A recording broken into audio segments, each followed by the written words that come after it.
প্রিয় বন্ধুরা, শুভেচ্ছা জানাচ্ছি। আমি ইসাজুল। এই মুহূর্তে আমি দাঁড়িয়ে আছি এই ঐতিহাসিক হোসনি দালানের সামনে। এটি পুরান ঢাকার বকশীবাজারে অবস্থিত একটি প্রাচীন স্থাপত্য। আমরা এখানে এসেছিলাম একটি ফেসবুক এবং ইউটিউবের জন্য ডকুমেন্টারি ভিডিও করার জন্য। এটি বুড়িগঙ্গা নদীর তীরে অবস্থিত এক প্রাচীন স্থাপত্য।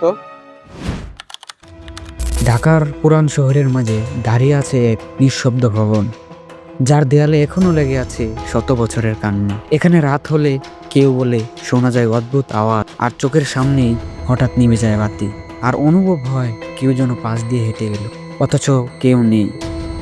এই ভবন শুধু একটি ইতিহাস নয়, এটা এক রহস্যের নাম। কেউ কেউ বলে এই ভবনের নিচে রয়েছে এক কুঠুরি, যা আজও রহস্যে ঘেরা। এই হোসনি দালান নিয়ে পুরো ভিডিওটি আমাদের ফেসবুক পেজ বা ইউটিউব চ্যানেলে আপলোড হয়ে যাবে। আপনারা পুরো ভিডিওটি দেখলে অবশ্যই আশা করি অনেক তথ্য জানতে পারবেন এই শিয়া সম্প্রদায়ের এই মসজিদকে ঘিরে। পুরো ভিডিও খুব শীঘ্রই আসছে। আমাদের ইউটিউব চ্যানেল এবং ফেসবুক পেজটি ফলো দিয়ে সাথে থাকবেন। Just go 1.0। ধন্যবাদ।